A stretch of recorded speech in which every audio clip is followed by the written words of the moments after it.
Madame, Messieurs, bonsoir. Très content de vous retrouver à nouveau sur le plateau de Voix Med. Alors, pour cette édition ce soir, nous allons accueillir, et nous avons cet honneur d'accueillir donc Morad Takzout, ex et ancien conseiller municipal et élu politique, aussi ancien suppléant de la députée Mathilde Panot. Monsieur Takzout est reconnu pour son engagement politique et son rôle actif au sein de la France Insoumise. Au cours de cet entretien, si vous le permettez, chers téléspectateurs, nous allons aborder divers sujets, notamment l'actualité franco-algérienne, la situation politique en France et les enjeux de la laïcité. Restez donc avec nous ce soir pour cet échange enrichissant. Monsieur Takzout, bonsoir. Très content Bonsoir. de vous avoir sur le plateau de Mohamed.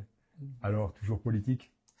Bonsoir, Azul Flaouen. Azul. Merci de m'accueillir. C'est un plaisir de participer dans les toutes premières émissions de cette chaîne de télé Mohamed, qui est une nouvelle, je dirais, brèche dans le silence médiatique pour parler de la Méditerranée, de l'Algérie, des luttes démocratiques en Algérie, de tisser des liens entre la France et l'Algérie à partir d'une vision humaniste et progressiste. Alors c'est une chaîne qui se veut ouverte justement aussi bien sur ce secteur que sur tous les autres pays. Donc on invite tout le monde à venir participer voilà, et à débattre sur les sujets voilà, qui seraient intéressants et qui nous apprendraient beaucoup de choses. Voilà, donc c'est exactement, c'est exactement ce qu'il faut. Donc voilà, donc c'est un vrai plaisir d'être là et d'apporter une modeste contribution à cette télévision qui, j'espère, va durer et prospérer, comme on dit. Voilà. Donc politique, écoutez, merci pour ce message d'espoir en entrée. Politique, je dirais, oui, ça c'est, je dirais citoyen, militant politique, même si je suis plus engagé de façon partisane depuis quelques années maintenant, mais je l'ai été. Et je considère, je renie pas ce passé. La vie a fait que j'ai pu évoluer vers une autre forme d'action. Donc, mais je suis toujours ancré à gauche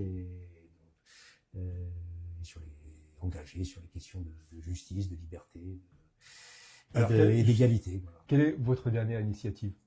Les dernières initiatives, alors là, il y en a plein. Hein, parce qu'on vous voit quand même partout. Hein, c'est de participer à toutes les initiatives. Ça, j'y tiens, de solidarité avec les luttes démocratiques en Algérie. Ça, D'accord.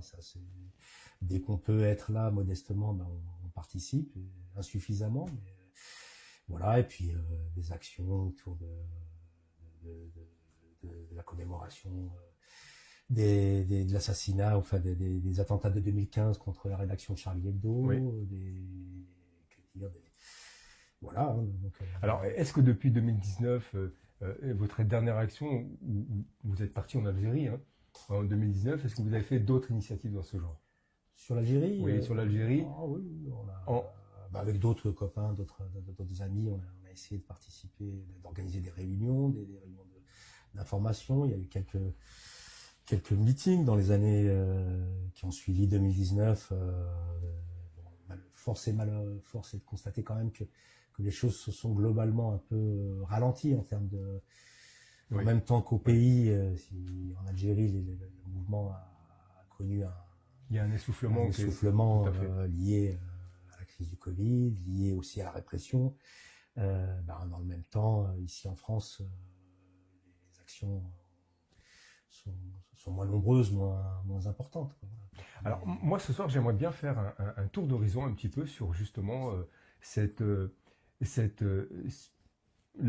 sur le terrain politique français. Ouais. Et les échanges qu'il peut y avoir avec l'Algérie. Donc aujourd'hui, beaucoup de tensions diplomatiques, beaucoup de décisions stratégiques des deux côtés. Qu'est-ce que, si on revient par exemple à la réduction des visas pour les Algériens, comment vous la voyez cette idée, et est-ce que vous pensez que c'est une bonne chose, et est-ce qu'elle va passer? Au-delà déjà de l'analyse, moi, cette situation que vous décrivez là de tension, moi, en tant que citoyen franco-algérien ou algéro-français, on peut le prendre dans le sens qu'on veut, oui. Moi m'inquiète parce qu'elle crée elle se traduit concrètement dans la vie des gens concernés. Vous citez les gens qui sont privés de vie, enfin où il y a une restriction des visas, voilà, ils peuvent pas vaquer à leurs relations familiales, à leurs affaires, leurs actions professionnelles. Ici même, cette situation de tension pour les gens issus de l'immigration algérienne, qu'ils soient de nationalité française ou pas, je trouve que ça crée une tension médiatique, un climat qui est malsain, un focus, si je peux dire ça comme ça, sur les Algériens, et ça, en véhiculant des idées fausses, en rajoutant au climat général de racisme, hein, donc qui touche pas que les Algériens, mais en l'occurrence spécifiquement les Algériens, avec une histoire particulière liée à la colonisation, liée à cette histoire-là. Donc, on va y arriver. Donc déjà, donc ces tensions-là, moi, avant même de les analyser, elles me font mal directement. C'est-à-dire que moi, j'ai une 60aine d'années, j'ai grandi en France, je suis arrivé à l'âge de 5 ans du pays, d'Algérie. Mon âge un peu avancé me permet de dire qu'on a eu justement des avancées, plutôt des choses positives. Ça, donc vous vous sentez un peu frustré par rapport à ce que j'ai pu connaître, c'est-à-dire voilà, que ces tensions, ce sentiment anti-algérien qu'on peut voir, ou ces informations anti-algériennes. Donc, par rapport, donc je pense que vous avez quand même vécu, comme vous dites, vous avez un vécu, un passé. Vous êtes vraiment intégré. Vous êtes pratiquement né en France. Vous êtes arrivé très très jeune, et vous avez vécu. Vous avez des amis. Vous avez fait de la politique. Vous êtes vraiment intégré. On peut pas mieux intégrer, avoir une personne en face de soi mieux intégrée que vous, sachant que quand même vous avez joué sur les deux tableaux, tout en gardant vos racines. Et que là, on assiste quand même à quelque chose de fort. Est-ce que c'est malsain? Est-ce que c'est pas bon, ça? Je dirais, bon, intégré, bon, c'est pas le terme. Je suis un citoyen, voilà, d'abord, citoyen français de la République, et donc je suis engagé, voilà, donc avec effectivement mes racines algériennes, et aussi, je me sens aussi quelque part engagé de façon citoyenne, parce que c'est ça qui est important pour l'Algérie. Et pour revenir à ce que vous dites là sur le climat en France, oui, effectivement, moi je disais, j'ai une 60aine d'années, donc je suis arrivé à l'âge de 5 ans, donc j'ai fait toute ma scolarité ici, j'ai connu les années 70, et je pense que il faut remonter à l'avant élection de la gauche en mai 81, qui a ouvert des choses, hein, dans des difficultés en termes de citoyenneté, en termes de dépassement des crispations, d'ouverture culturelle. Hein. Moi, j'ai grandi dans une France où entendre une musique en kabyle ou en arabe à la télévision était quelque chose de rarissime. C'était réduit à des émissions du dimanche matin à 10h, et on a connu petit à petit ce pays qui a continué de s'ouvrir, d'intégrer, de se regarder comme il est, et de prendre les gens issus de l'autre côté de la Méditerranée ou d'ailleurs comme des Français à part entière. Et donc ce mouvement-là, je pense qu'il a continué. Malheureusement, il y a des parts très importantes de la France, du peuple français qui le partagent. Et là, ce à quoi on assiste de façon plus forte, avec plus d'acuité depuis quelques mois, depuis quelques années même, on peut dire, c'est effectivement inquiétant. On entend des choses qu'on n'entendait plus depuis 40 ans, depuis 40-45 ans, quoi. Qu'est-ce qu'on entend, par exemple? Cette focalisation sur la nationalité quand il y a un délit des gens, alors qu'on avait avancé par exemple sur la question mémorielle, hein, moi, je pense qu'on avance petit à petit, trop lentement, mais on a eu des avancées, des choses qui ont été reconnues d'une part dans les livres d'histoire. Moi j'étais en seconde en 81, où la conquête de l'Algérie était réduite au coup d'éventail du dé qu'il avait donné au marchand Bakri, et il y avait un petit chapitre, il n'y avait rien sur... C'est très limité. Très limité en seconde en 81. Aujourd'hui, j'ai une fille qui a une vingtaine d'années. Je regarde, il y a quand même des choses beaucoup même dans les livres d'histoire, dans ce qu'on apprend aux enfants, il y a des choses qui ont avancé, à la télévision, des débats, des films, etc. Des tas de choses qui ont beaucoup avancé, des reconnaissances, des places du 17 octobre 61. Il y en a un peu partout en région parisienne qui ont été inaugurées depuis une quinzaine, une vingtaine d'années. Des petits pas, même au niveau de l'État, d'abord de François Hollande, puis d'Emmanuel Macron, alors avec des allers-retours sur la nature du colonialisme, etc. Et là, il y a effectivement un vrai retour en arrière dans les médias, sur ces questions-là. On entend des choses qui sont du révisionnisme historique, des propos qu'on peut qualifier de racistes, hein, de la part de Zemmour, je veux dire, quand on sort quand même c'était il y a 2 ans, là, on a eu en 2021, il y a 3 ans maintenant, presque 8 mois qui étaient focalisés sur l'immigration. Au moment de la campagne présidentielle, le discours de Zemmour était très et puis était largement repris, pas seulement par les médias Bolloré, par CNews, etc., mais plus largement, ces propos-là étaient devenus, je veux dire, normalisés, dédiabolisés. Oui, mais pourquoi alors? Selon vous, pourquoi? Est-ce qu'il y a plus de matière politique, ou est-ce que c'est parce que c'est un fait d'actualité qu'on a mis sur les plateaux, et que le problème migratoire a été... Mais on a un peu l'impression que au final, ça a été dirigé.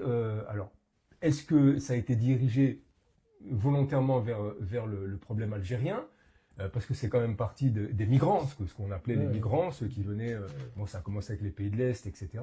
Mais aujourd'hui, si on regarde, si on fait un recul en arrière, on s'aperçoit que finalement, on parle que de l'Algérie. Est-ce que ça c'est quand même marché sur tout le travail qui a été fait depuis de nombreuses années, celle que vous venez de décrire. Enfin, en plus, ce travail, je vais le dire, mais il n'est pas venu du ciel. Hein. C'est un travail qui a été mené par les militants, par beaucoup générations d'associations. Hein. Moi, je suis la génération de la marche dite des Beurs, de la marche pour l'égalité des droits. Le lancement de la marche en 1981, il s'est fait au canal Saint-Martin par le jet de rose dans la Seine pour commémorer les massacres du 17 octobre 61. Donc le mouvement de la jeunesse issue de l'immigration, moi qui est plus jeune, comme on le voit, il était intimement lié à cette quête aussi de mémoire, de reconnaissance et de travail sur ce qu'on appelle la République coloniale. Moi, je pense que cette question-là de la mémoire, par exemple, elle n'est pas tant un problème pour l'Algérie. En Algérie, le sujet de ce qu'est la nature du colonialisme, des crimes qu'il a commis, n'est plus une question. Il y a d'autres sujets le pouvoir utilise cette question-là pour d'autres sujets. Bon, je pense que ça, c'est acquis. C'est plus un problème, je dirais, franco-français. C'est-à-dire qu'il y a un souci particulier, si je peux appeler ça comme ça, dans l'imaginaire républicain. En gros, la question, c'est comment un projet aussi important auquel j'adhère, moi, qui est le projet républicain, le projet universaliste de 89, il a pu, comment dire, sombrer dans la République coloniale. Ce qui s'est fait pendant la colonisation, et en particulier en Algérie, puisque c'est une situation particulière de colonisation de peuple blanc, etc., est une tâche très profonde dans la conscience républicaine. Donc ça, c'est plus un travail à faire au niveau français d'interrogation du modèle républicain, de ses contradictions, de ce qui dans sa traduction concrète. D'accord. Mais alors, ça, je pense que ça montre un peu la spécificité de la question algérienne, qui peut recouper d'autres questions d'ailleurs du même type au niveau des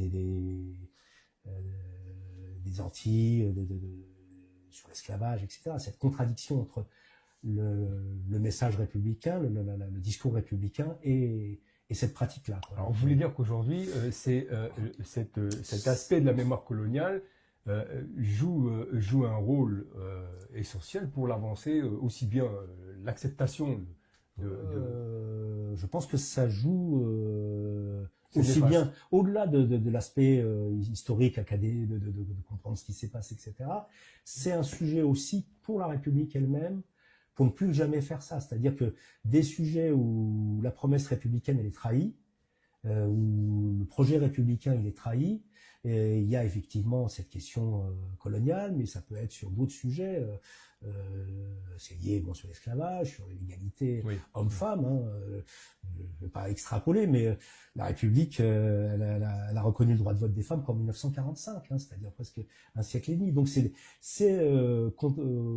question-là, elle est vraiment, elle va au cœur même de la démocratie française, du projet social français. Quoi. Donc, Est-ce qu'il faut crever l'abcès pour pouvoir avancer, pour pouvoir passer à ah autre ben il chose? faut que ça je dirais que c'est un problème franco-français, ça me concerne en tant que citoyen français, il faut avancer, continuer à j'ai dit tout à l'heure qu'il y avait eu des choses qui ont été faites hein, dans des écrits, des émissions à la télévision, des débats, etc. Mais il faut aller plus loin pour crever l'abcès et puis surtout pour que ça serve aujourd'hui. C'est-à-dire que moi je pense que quand la promesse républicaine, il ne faut pas jeter le bébé et l'eau du bain avec. Quoi. C'est-à-dire que je pense que la promesse universaliste, etc., elle est fondamentalement juste. C'est une réponse aux défis d'aujourd'hui. Mais justement, il faut la mettre en pratique concrètement. C'est-à-dire qu'il faut aller jusqu'au bout de la promesse républicaine, de l'égalité et de la liberté, de la fraternité pour tout le peuple, quoi, et de donner les moyens aux gens de s'émanciper, de vivre pleinement leur citoyenneté. Alors, donc, le sujet, il est posé de cette manière-là aussi. Donc ça, c'est une dimension. L'autre dimension plus générale, qui ne concerne pas que les Algériens, mais qui prend un tour particulier avec cette mauvaise conscience liée aux Algériens, c'est le problème assez classique quand même d'une société en crise, d'un capitalisme en crise, où il y a besoin de faire diversion. C'est-à-dire que pendant qu'on a parlé... les élections, si on prend les élections de 2022, elles arrivent, présidentielles, elles arrivent notamment juste après plusieurs événements, mais deux événements très importants dans ce qui s'est passé en France. La crise des Gilets jaunes, qui a été une crise très importante, intense, ah oui. de remise en cause du modèle économique, du modèle de la question justement aussi de la République, qui remplit pas ses promesses, qui est le problème de service public. On a découvert un autre pan justement de cette question-là. Ouais. La question et puis après la crise sanitaire, où notamment on a vu ces questions du service public, des moyens qu'on donnait à la santé, qui étaient devant. Donc on aurait pu penser, on aurait pu espérer que les deux sujets, que c'est les sujets centraux, seraient ces sujets-là pendant la campagne présidentielle, qu'on parle de ces sujets-là, qui, quand on tire la pelote, qui peuvent ouvrir sur plein de choses, hein, sur la question économique, sociale, sur la relation, ce qu'on fait avec l'Europe, pour construire des coopérations, des solidarités, etc. Et même plus largement avec le monde. Hein. La crise sanitaire, c'était quelque chose qui avait frappé l'humanité entière. On aurait pu imbriquer. On pourrait imbriquer, et le débat aurait été tourné vers ça. Au lieu de ça, on a eu quand même un pan du débat essentiel hein, dans les médias qui a tourné sur la question de l'immigration. Et on continue aujourd'hui. Aujourd'hui, le pays est en crise. Hein, depuis la dissolution, la difficulté à faire adopter un budget, etc. Et pendant les semaines, vous avez raison, là, qui viennent de s'écouler, dès qu'on pouvait faire diversion pour, au lieu de parler de la question du budget, la question des choix économiques, des choix sociaux qu'on devait faire dans cette période de crise, des questions, et tac, on a un débat à perte de vue, les médias, les BFM, les CNews, etc. Ils titrent, ils font une part essentielle de leur couverture sur cette question-là de l'immigration, et donc on tourne un peu en rond là-dessus. Donc c'est aussi un moyen de diversion. Et c'est pas propre à ce qui se passe en France. Hein. On a les mêmes phénomènes dans d'autres pays occidentaux, aux États-Unis ou autres. On focalise un peu sur cette question-là, voilà, pour pas aborder ces questions au fond sur les questions cruciales, cruciales, sociales, de répartition des richesses, etc. Alors, toujours sur la mémoire coloniale, la France a fait quelques initiatives, mais qui sont restées quand même, d'un point de vue algérien, qui sont restées insuffisantes. Mais qu'est-ce que vous en pensez? Moi, je pense qu'il y a encore une fois, il y a deux sujets. C'est-à-dire que moi, je pense que l'Algérie, elle devrait. C'est compliqué. Je vous l'accorde. C'est compliqué, mais sur cette question coloniale, moi, je suis l'Algérie. J'ai pas à attendre que la France reconnaisse ses crimes. On peut espérer, on doit construire des relations apaisées, on peut espérer l'idée de faire travailler les historiens des deux pays, etc., pour avoir des travaux communs, des visions s'approchant ou communes. Ouais. C'est une bonne idée, quoi, mais c'est pas en soi. Faut pas buter sur. Il faut pas en faire un sujet. Un obstacle pour travailler avec un autre pays, sinon il faut pas. Tous les pays coloniaux, je ne crois pas qu'ils aient reconnu en réalité leur responsabilité. Des États-Unis en premier lieu, l'Australie, et que sais-je encore. On coopère avec l'Italie. En ce moment, Alger coopère avec l'Italie. Je suis pas sûr que l'Italie méloniste soit en complète rupture avec ses racines mussoliniennes et ce qu'elle a fait, si je tire un peu par les cheveux les choses, qu'elle a fait en Éthiopie ou ailleurs pendant la période coloniale. Idem pour tous les pays. Moi, je pense que en faire un obstacle, c'est vraiment il y a un problème. Je me pose des questions sur l'objet. Est-ce que c'est vraiment l'objet de cette question? Est-ce que c'est pas voulu des deux côtés? C'est pas voulu des deux côtés. De l'autre côté de la France, là, je pense qu'il y a un vrai c'est le sujet que j'abordais tout à l'heure. Hein, c'est cette question de la mémoire coloniale qui est un problème, je pense, plutôt en interne pour avancer, pour dépasser des gens issus de la colonisation, les populations issues de la colonisation. Elles se comptent par milliers. Il y a encore des séquelles de cette période-là, dans les rapports sociaux. Alors, est-ce qu'on peut pas avoir un vrai débat transparent Je pense que donc débat transparent, il faudrait qu'il y ait en France, qu'il y ait un vrai qu'on continue de travailler dessus, qu'on fasse un peu ce qui a été fait autour de la Seconde Guerre mondiale, de la Shoah, qu'on continue ce travail-là sur la colonisation, la colonisation algérienne, et plus largement la question de l'esclavage, je le disais tout à l'heure, il y a un sujet à travailler là-dessus, même s'il y a eu des avancées, il y a un sujet à creuser, il y a sans doute, il y a vraiment mais la meilleure des façons, c'est, je pense, encore une fois, ce travail de mémoire, ce travail historique, etc. Mais c'est aussi, très concrètement, la lutte sur le terrain contre les discriminations, contre les mises à l'écart de la population, de pans entiers de la population, dans les banlieues, c'est ça parce que ces questions-là viennent se recouper avec ces questions, avec la question coloniale, les questions sociales, les questions de mise à l'écart, de ghettoisation, dans certains cas, des populations issues de l'immigration, et de fait, pour une grande part d'entre elles, issues de post-coloniales, de l'immigration post-coloniale.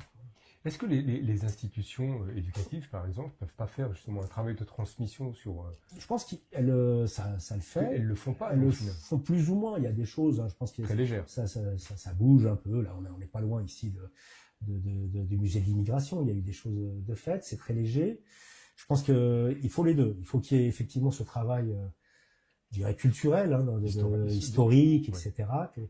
Et puis la question des moyens. Et puis le sujet aujourd'hui dans les banlieues, ou dans les endroits où se trouvent les populations ici d'immigration en grande masse, il est à la fois effectivement politique, au sens de faire de l'éducation populaire, de donner aux gens à voir les choses, et puis il est aussi économique et social, c'est-à-dire c'est en cassant les ghettos, c'est en sortant les gens de l'enfermement, qu'on dépassera aussi ces crispations, ces blocages, quoi.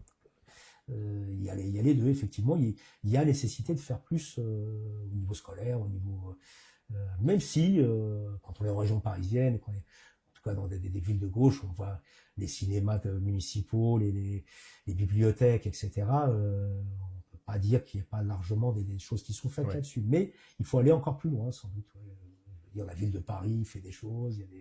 Quand on est à place Saint-Michel, qu'on a une place du 17 octobre 61, qu'on a une rue Maurice Audin, qu'on a une rue Kateb Yassine, il y a des choses il y a des avancées, des petites avancées, mais il faut qu'elles soient généralisées. Et puis, il faut qu'elles soient accompagnées plus généralement aussi d'un effort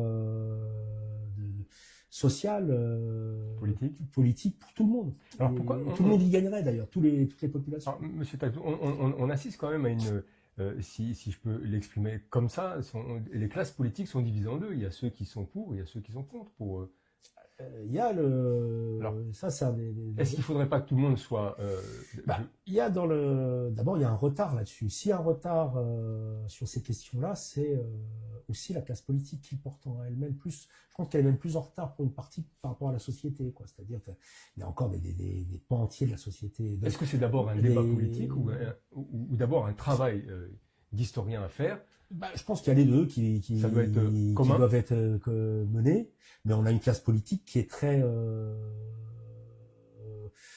réfractaire, qui est assez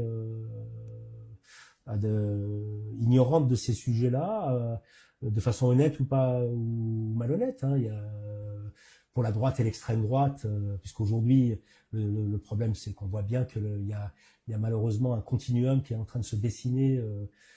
D'une droite assez large, malheureusement, jusqu'à l'extrême droite, pour une utilisation de ces questions de l'immigration, de la mémoire coloniale de façon plus ou moins saine, même, disons-le, malsaine, raciste. Donc là, il y a quand même une volonté politique. Il y a encore des gens qui sont marqués par ces idéologies réactionnaires. À droite, on l'a vu récemment dans les débats avec le ministre des Affaires de l'Intérieur ou autres, qui sont encore porteurs de cette vision, je dirais, néocoloniale, des relations avec l'Algérie, avec plus généralement le monde de l'Afrique. Hein. Donc ça, c'est une chose. Et culturellement, effectivement, il y a un retard assez fort là-dessus. Au niveau de la gauche, il y a eu des avancées, mais en même temps, c'est pas sans doute ça n'a pas été fait de façon assez conséquente en tout cas, quoi. Il y a pas des fois c'est fait de façon utilitariste aussi pour manipuler un peu ce sujet-là, en faire un obstacle pour d'autres choses, contre la République, les valeurs républicaines, etc. Et puis dans d'autres endroits on ignore un peu le sujet. Alors est-ce qu'aujourd'hui à gauche, pardon. Oui. Alors est-ce que pour ces partis politiques, est-ce que c'est raisonnable de pouvoir tenir certains propos, hein, que ce soit sur l'Algérie ou ailleurs, sans connaître l'histoire réellement de ces pays. C'est quand même paradoxal. Certains, pour pas citer, hein, mais certains politiciens ou certains responsables du gouvernement nous balancent comme ça des choses sur l'Algérie, sur l'histoire de l'Algérie, sans connaître en réalité le fond. Donc c'est quand même assez grave de pouvoir... Ah oui, c'est une manipulation assez... Ça, c'est un pan qui joue sur cette question-là à des fins populistes. Hein, voilà, donc on est toujours dans la manipulation. On est toujours dans la manipulation, hein, plus ou moins. Alors, pour avoir fréquenté un certain nombre de politiques, j'imagine, de part et d'autre, il y a même une dimension d'ignorance. Mais il y a une manipulation. Il y a un bloc. Puis chez certains, peut-être une minorité, il y a un blocage réel. Il y a un ancrage des idéologies réactionnaires, des idéologies, il y a une vision un peu. On parlerait plus. On n'a pas encore guéri, du RN, voire même plus, si on peut appeler ça plus à gauche, quoi. Ouais. Des visions un peu paternalistes, pour pas dire plus, des pays du Sud et des populations issues d'immigration. On l'a encore dans les quartiers. On n'a pas. Même si ça a beaucoup progressé par rapport à ma génération, mais le rapport qu'ont les édiles avec les populations issues de l'immigration et plus généralement les populations des quartiers populaires ne sont pas toujours empreintes du respect, du rapport d'égalité qui devrait avoir lieu. C'est cette contradiction, on rejoint quelque part comment dire, la trahison de la promesse du message républicain, du projet républicain. Voilà. Mais aujourd'hui, on arrive. Mais ça, je pense, j'ai l'espoir, moi j'ai toujours un peu d'espoir, que ça va ça va bouger au fur et à mesure aussi que les gens issus de l'immigration imposent, et puis les gens issus des quartiers populaires imposent une autre vue, d'autres rapports, qui s'organisent, qui participent à la vie civique, à la vie démocratique. C'est à partir de là que ça va bouger. On n'en voit pas beaucoup. On n'en voit pas beaucoup, on en voit de plus en plus. On en voit de plus en plus. Hein. Si on s'amusait à regarder les dernières municipales, on aurait eu, et puis par rapport à celles de 6 ans avant. On vous aurait retrouvé. Ouais, on m'aurait retrouvé, mais il y en a de plus en plus. Et je pense que celle de 2026, il va y en avoir encore plus. Donc il y a un mouvement. Après, il se pose aux populations immigrées, issues de l'immigration plutôt, et comme à toutes les populations. Je dirais des couches populaires, des couches ouvrières, oui. etc., couches moyennes et tout, il y a un problème aussi de projet politique, hein, c'est-à-dire qu'on souffre aussi, je pense qu'il y aura les populations issues de l'immigration ne s'en sortiront pas seules, c'est-à-dire comme les autres. Les gars qui n'ont pas de cette culture politique. Il faut qu'il y ait un projet, il faut qu'elle soit mue, sans se mouvoir, hein, par un projet politique global de gauche. Il y a une crise de perspective à gauche. Il y a une crise, et moi, en tant que militant de gauche, je pense que c'est aussi ça qu'on retrouve comme blocage pour aller plus loin, pour aller opposer. Pour que ces acteurs politiques issus de l'immigration puissent faire avancer le schmilblick, qui est les liaisons. On a vu par exemple, on a parlé des Gilets jaunes tout à l'heure, là, donc ils avaient il y avait ce mouvement. Oui. Et ce mouvement, il a été très très largement urbain. Il n'a pas touché les quartiers où l'immigration est en tout cas d'origine nord-africaine est en nombre conséquent, etc. Donc il y a bien ces difficultés-là. Je pense que le problème, il touche largement toute la nation française, toute la situation de la population française, c'est-à-dire de dessiner, de faire émerger un projet politique d'émancipation qui rassemble tout le peuple autour de ses intérêts. Toute la France. Toute la France. Et tant qu'on est dans cette dichotomie-là, on ne peut pas y arriver. On a des difficultés à y arriver, mais ça va bouger. 2026 est de bon augure, à votre avis? Ne serait-ce qu'au point de vue municipal. De bon augure, je ne sais pas. Non, je pense que 2026, il faut pas l'extraire du reste de la situation générale, quoi. On est dans une situation extrêmement bloquée au niveau politique et social, quoi. Donc avec une montée de l'extrême droite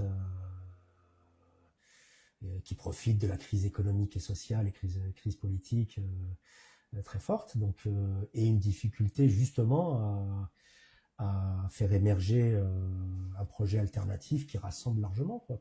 Et donc on peut avoir effectivement, si on est dans une vision restrictive, un peu au village Astérix, c'est-à-dire en banlieue, etc., on peut avoir des résultats relativement satisfaisants. On aura des listes de gauche avec des citoyens et ça qui montent, mais si on a à côté une France patchwork avec une France un peu comme on voit aujourd'hui à l'Assemblée, morcelée en 3 ou 4 morceaux, avec des idées complètement différentes, etc. Ça va être compliqué. Ça va être très compliqué. Et puis ces municipales, elles s'inscrivent aussi dans un contexte assez compliqué, quoi.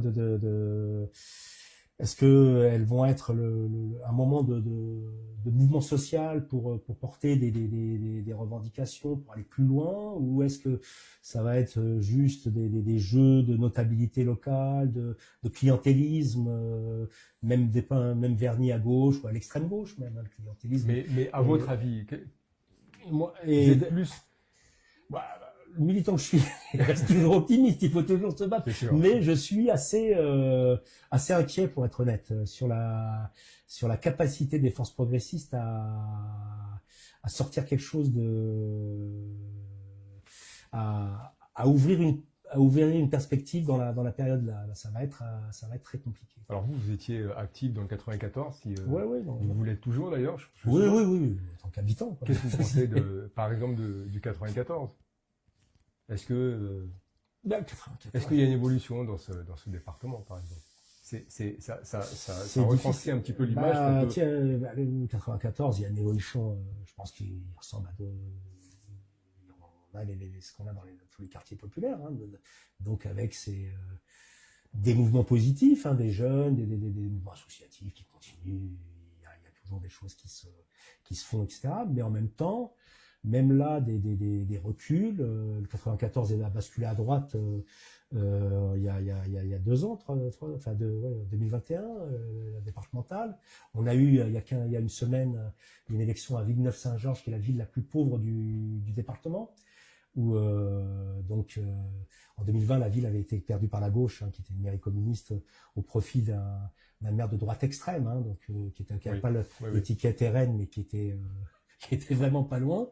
La preuve en est, c'est que il y a eu en fait une démission de tout son conseil municipal parce qu'il avait fait un salut nazi, quoi. Donc bon, oui, j'ai suivi. Et donc vous avez suivi. Donc la semaine dernière, donc il y a eu cette partielle où on aurait pu penser que au regard de ce qui avait été fait par la droite extrême, etc., la gauche pouvait regagner, parce que c'est une ville qui a été très longtemps à gauche, hein, c'est une ville historique, hein, de mouvement ouvrier, hein, c'est une ville de cheminots, hein, parce que c'est Villeneuve-Saint-Georges, c'est un lieu de répartition, il y a Villeneuve triage, etc. Donc c'est vraiment une ville populaire, mais massacrée, hein, difficile, et pauvre, très pauvre.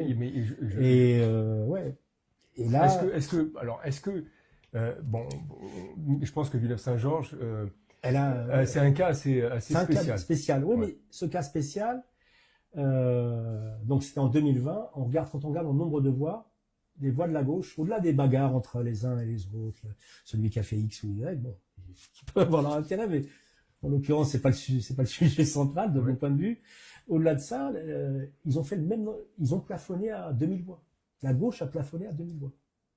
D'accord, c'est faté. Entre le premier et le second tour cette année là. La gauche a plafonné à ses 1000 voix, elle a perdu une vingtaine de voix, et la droite a rameuté 800 personnes en plus. Ah, quand même. En étant divisée. Il y avait 2 listes, il y avait une liste de l'ancien maire et la liste de la gagnante, quoi. Plus classique, en tout cas en termes d'image, quoi. Et donc, ça montre bien la difficulté qu'il y a dans des endroits comme ça quand on a perdu, à reconstruire des choses, à reconstruire une alternative crédible. Il y a eu une abstention énorme. Et de toute façon, on a dans tout le département du Val-de-Marne, comme ailleurs, des abstentions énormes en municipal, quoi. Nous, au municipal en 2020, je crois qu'il y a eu une participation de 30%. Ça veut dire que 2 Ivriens sur 3 n'ont pas voté. Donc c'est vraiment très très difficile. Mais est-ce que parce que est-ce qu'il y a pas parce qu'il n'y a pas de perspective politique, ou est-ce que ou peut-être il n'y a pas de culture politique du tout? Il y a les deux. Il y a une absence d'espoir aussi. Il y a des espoirs qui ont été trahis. Il y a eu une dépolitisation. Il y a de moins en moins de militants en vérité sur le terrain. Hein. Puis les populations ont changé aussi. Les populations ont changé. Il y a une fragmentation des quartiers, bon, peut-être moins dans le Val-de-Marne que dans d'autres quartiers d'autres départements populaires, mais alors si par exemple on reprend le cas du 94 Villeneuve-Saint-Georges, c'est quand même une ville où la population a complètement changé. Si on parle, oui, il y a eu des changements sociologiques. Alors on va revenir à la crise migratoire. Il y a eu beaucoup de personnes, de migrants qui sont arrivés sur le secteur. Est-ce que c'est ouais, c'est complexe quand même. C'est complexe, bien sûr. Et je pense partout, dans tout le département, en petite couronne, il y a des couches moyennes qui sont chassées par les prix chers de Paris qui viennent. On a ces phénomènes de patchworkisation des villes, quoi, avec une gentrification d'un côté et des quartiers très pauvres, et d'autres. effectivement, Ça arrange pas ça arrange pas. Ouais, ouais, ça arrange pas la politique de la ville. Cette question-là, c'est François Ruffin qui parle je trouve que la formule est assez juste, mais il faut lui donner vraiment le contenu, c'est-à-dire de rassembler la France des tours et des bourgs, quoi. C'est-à-dire de trouver vraiment Le juste milieu entre les deux. le sujet qui rassemble les gens, qui donne aux gens à voir leurs intérêts, leurs vrais intérêts, et qui dépasse les questions secondaires, les divisions secondaires, que manipulent des franges assez larges maintenant de la classe politique. Hein. Ça va plus loin que la droite et peut-être même le centre aujourd'hui. Ouais. Donc il y a ça, effectivement il y a ces phénomènes-là de ghetto qui font que les gens se méfient du quartier d'à côté. Ça c'est clair. Et puis quand on a des phénomènes de ghetto ou de morcellement des populations, les forces réactionnaires en profitent. D'un côté, on a le RN qui surfe sur la vague, qui fait des cartons même en milieu ouvrier. Hein, c'est pas. Et puis de l'autre aussi, dans les quartiers, il y a cette dépolitisation. Mais il y a aussi des idées de repli, l'islamisme qui peut, sans le surestimer, mais on peut pas non plus On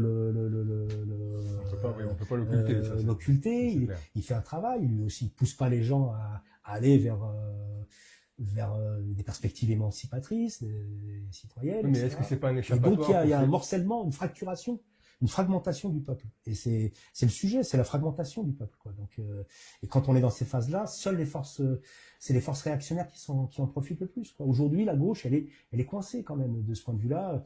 Depuis 10 ans, elle plafonne là.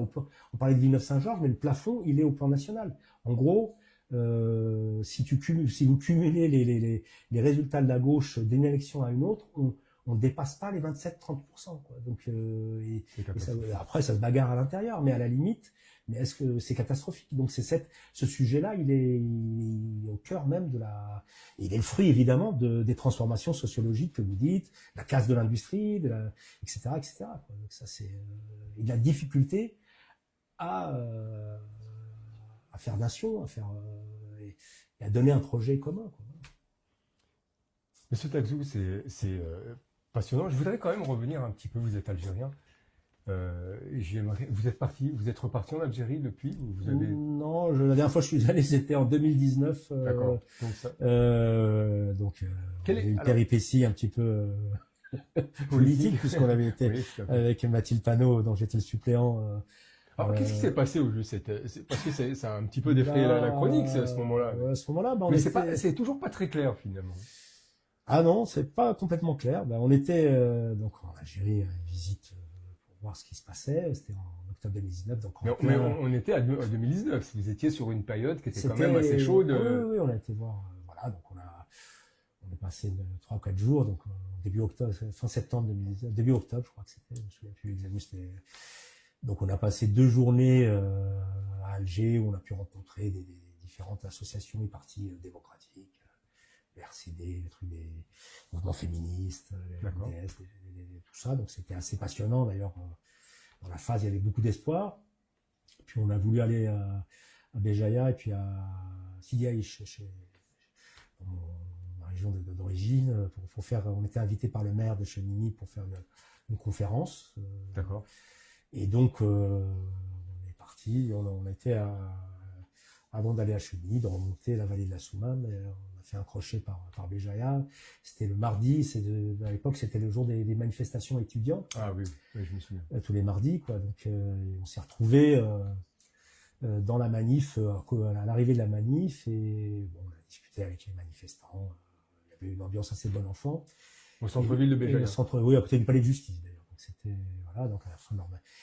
Et puis on a fait une centaine de mètres, et puis on a été arrêté par un policier en civil de mémoire, deux d'ailleurs, en voiture, quoi. Ils nous ont emmenés au commissariat. On est resté 1h30, je pense, à être interrogé sur le pourquoi de notre... Ils vous ont arrêté pour quel motif? Sans motif, le pourquoi de notre venue, etc. Après, au bout d'1h30, on nous a relâché, entre guillemets, en lui disant qu'il fallait pas faire la conférence. On n'a pas répondu, et puis on est allé manger, puis dans Béjaïa, et puis en repartant, parce qu'on voulait remonter Chemini, quoi. Donc, il y a une cinquantaine de kilomètres, quoi. Donc, à la sortie de Béjaïa même, on a été arrêté par un grand barrage de police qui nous a demandé de ne pas rester en Kabylie. Ah, carrément. Ouais. Et donc, le maire de Chemini est venu nous rejoindre, le conseiller départemental régional, ça s'appelle Wilayal, quoi.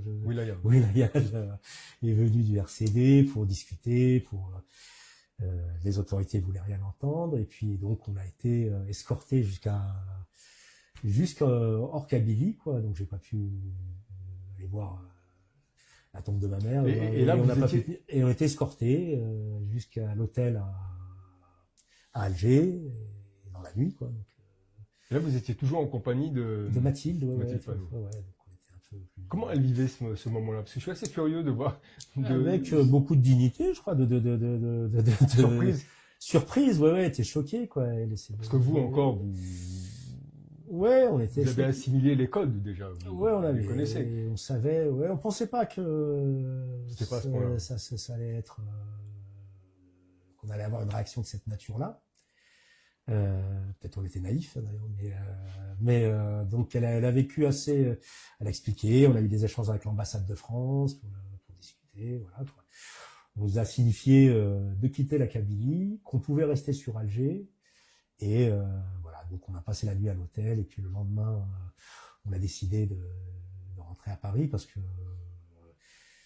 si on avait resté que sur Alger, et puis avoir des gens à nos basques escortés quoi, entre guillemets, c'était pas intéressant, donc on a dû partir, donc voilà, donc ça c'était un peu. Quel souvenir vous en gardez? Je parle d'un point de vue politique. D'un point de vue politique, c'était des signes de ce qui allait se développer de façon encore plus forte dans les mois. On était en octobre, hein, donc les choses ont été crescendo en termes de répression. Il y avait déjà eu de la répression, parce que il y avait eu toute la période. Là, c'était le commencement. Il y avait l'interdiction du drapeau à Mazir pendant les manifestations. Il y avait des gens qui avaient été arrêtés, etc. Mais après, ça a été crescendo. Après, le régime a profité de la crise sanitaire pour ajouter. Donc, j'en garde un souvenir politique. En même temps, voilà, c'est l'image claire d'un régime qui veut pas bouger, et puis beaucoup d'espoir aussi, parce que le peu qu'on a vu, que ce soit à Alger, des discussions qu'on a eues avec des citoyens ou les partis politiques, et puis surtout les citoyens, on a vu quelque chose il y avait de la vie, il y avait une soif de sortir le pays de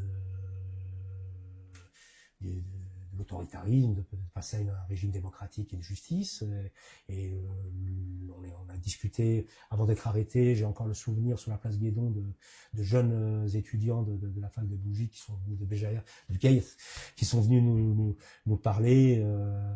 Alors qui nous parlaient de la nécessité de construire un parti des travailleurs, donc c'était assez rigolo, mais on voyait chez ces jeunes d'une vingtaine d'années, qui pouvaient être mes enfants, cette volonté, je pense que cette volonté, elle sera jamais domptée, elle va renaître. Donc voilà, moi, le souvenir après, c'est choquant, c'est embêtant. Je vous dis, ne pas pouvoir passer par son village natal, voir la tombe de sa mère, ne pas aller. Voilà, ça c'est à titre personnel, c'est rien par rapport aux souffrances qu'endurent les prisonniers politiques actuellement en Algérie, quoi. Mais ça donne quand même une idée de la répression qui est là, quoi. Alors, on est en 2019 à ce moment-là. Aujourd'hui, on est en 2025. Qu'est-ce que vous pensez de cette situation politique? Est-ce qu'il y a une évolution? Est-ce que le pays stagne? Je pense que le pays, malheureusement, stagne au plan politique. Hein. Il y a je ne sais plus combien de centaines de prisonniers d'opinion, de prisonniers politiques. Hein. Un chat. Le champ médiatique est fermé. Au plan économique et social, il y a une crise en réalité qui se manifeste chez les couches populaires. Enfin, il n'y a qu'à ouvrir les réseaux sociaux. Est-ce qu'aujourd'hui, la liberté, donc au plan économique, on ne voit pas vraiment de projet de développement digne de ce nom se dessiner. Pourtant, Voilà. le gouvernement tend à véhiculer un autre type d'image. Vous savez que Ah bah oui, ça c'est l'image. lorsqu'on entend, on est pratiquement sur le... Ah oui, oui, quand on voit les images ou les documents, je sais pas comment on peut appeler ça, les publics reportages, des trucs comme ça, quoi. Oui, mais ça voilà, c'est de la communication, quoi. Voilà. Alors, Mais très très clairement, j'ai pas l'impression enfin, je sais pas que c'est une question d'impression, je ne constate aucune avancée, voire même. alors ceci dit, il y a quand même une idée paradoxale, parce que j'ai eu l'occasion justement d'interviewer, de discuter avec des gens de l'intérieur, qui m'ont dit qu'il y a finalement quand même, alors d'un point de vue prolétaire, hein, il y a quand même une certaine reprise au niveau du travail. Il y a eu des augmentations de salaire. Est-ce que c'est une carte qui est jouée de façon à ce que justement il n'y ait pas de Oui, moi je pense que soulèvement? je suis pas, je vais être honnête, je suis pas au quotidien toutes les décisions, tous les aspects. Bon, ce qu'il y a, c'est qu'on est encore à un moment où il y a un prix de l'énergie, un prix du baril qui est assez élevé, qui donne quelques moyens, quoi. Mais la question centrale, à mon avis, donc c'est l'utilisation, de mon point de vue, hein, de cette rente populaire, rente pétrolière ou enfin liée aux hydrocarbures pour en faire un levier pour investir dans le développement, dans les énergies renouvelables, dans l'après-pétrole, dans les services, tout ce qu'on veut, quoi. Il y a une jeunesse formée, une main-d'œuvre qui existe, qui a été formée. Il y a des gens qui ne demandent que ça, hein. Le nombre de médecins algériens qu'on a pas en France montre que c'est pas que le pays a pu produire des techniciens, des scientifiques, etc. Donc il y a un potentiel qui pourrait être fécondé, et justement en utilisant cet argent à ces fins-là. Là, ce qu'on constate, c'est plutôt, je crois pas, c'est du saupoudrage. C'est pas nouveau le fait d'augmenter les salaires de telle ou telle catégorie. Ça veut pas dire que ça touche l'ensemble de la population. Oui. Ça peut permettre de gagner un peu de calme, de paix sociale sur certains secteurs, quoi. Mais quand on voit les médecins, je crois qu'ils sont en grève pour des raisons ou autres, on ne prend pas le chemin d'un développement. Je ne vois pas de grands projets. Quand on voit, je sais pas moi, sur tous les projets de batteries électriques, etc. Je peux prendre des sujets comme ça. Il n'y a pas de grands investissements qui sont faits par des grandes firmes étrangères. Les Chinois ou autres investissent pas en Algérie sur des sujets comme ça. Peu. Alors, il y a quand même une mise en œuvre d'une stratégie industrielle, hein, qui est en train de se développer. En tout cas, il y a cette volonté. Et est-ce que, à votre avis, on pourrait, malgré les tensions diplomatiques, intégrer justement des nouveaux partenariats français? Moi, je pense qu'il n'y a pas de stratégie industrielle je la vois pas, en tout cas. Donc là, on pourrait en discuter, hein. Moi, je peux travailler le sujet avant, mais globalement, de ce que j'ai, bon, je suis économiste par ailleurs, donc je suis les sujets économiques au sens large. Je ne vois pas en Algérie un projet structuré sur ces questions-là, avec on voit rien sortir, quoi. Donc on est même pas à la volonté. Et s'il y avait ce projet-là, je pense qu'il y aurait moins de tensions diplomatiques avec la France ou autre, parce que un projet industriel pour l'Algérie signifie, de mon point de vue, développer des partenariats, des relations sérieuses avec tous les pays de la Méditerranée, avec le Maroc aussi, et là ou d'autres sur la zone, pour essayer et puis aussi en Afrique, avec l'Afrique subsaharienne, comme il y a des tas de choses à faire. Il y aurait des projets un peu structurés, un peu structurants sur ces questions-là. Là-dessus, il y en a pas. Et justement, je pense que c'est parce qu'il n'y a pas ce projet-là, c'est parce que on n'est pas animé par ce projet-là, par ce souci-là, qu'il n'y a pas de volonté de construire des relations apaisées. Et puis, relation apaisée veut pas dire se coucher, hein. Ça peut être même des relations, on va dire, où on se challenge, on s'affronte, mais pour défendre chacun ses intérêts, et voilà. Donc, et ça, on n'est pas là-dedans, quoi. Il y a peu de choses, il y a pas de pas de coopération très importante. Le gros projet là qui est sorti de ce que j'ai entendu, dont j'ai entendu parler ces derniers temps, c'est cette fameuse autoroute de l'hydrogène là entre L'hydrogène vert. vert. Ouais. Mais c'est un projet qui sort finalement peu de ce qui se faisait, ce qui se fait avec le pétrole, c'est-à-dire qu'on produit de l'énergie pour l'envoyer en Europe enfin en Europe, quoi. Mais on ne fait rien pour pour utiliser cette énergie localement, pour donner de l'emploi aux nationaux, pour créer une industrie. On n'est pas dans ce. Je pense qu'on est juste à l'ambition pour l'instant. On n'est qu'à l'ambition. En plus, oui. On est qu'à l'ambition. Donc on n'est pas dans. Il n'y a rien qui est construit. Sur la question ferroviaire, bon, il y a quelques projets là, mais il est toujours au service de l'extraction de minerais là. Tout à fait. Dans l'Ouest. On sort pas de cette. C'est-à-dire qu'on n'arrive pas à avancer, on n'arrive pas à concrétiser, à construire des projets de TGV. Il serait, bon, à mon avis, de faire quelque chose d'est-ouest pour favoriser le business, les échanges entre les régions du pays, ce qui permettrait aussi de construire la cohésion nationale. Tout ça, mais justement, Monsieur Taxot, pourquoi on n'y arrive pas? On a quand même des gens très compétents qui sont, on a des ingénieurs, on a tout, en tout cas, on a le potentiel pour pouvoir évoluer. On n'est pas encore dans. C'est une question d'intérêt. Est-ce que c'est des blocages internes ou pas? Je pense qu'il y a des blocages internes. S'il n'y a pas une stratégie industrielle, c'est que les gens qui seraient à même de développer cette stratégie ont d'autres intérêts que de développer une industrie. On peut avoir plus d'intérêt à faire de l'import-import que de développer une industrie automobile, une industrie ferroviaire. Voilà, on n'a pas.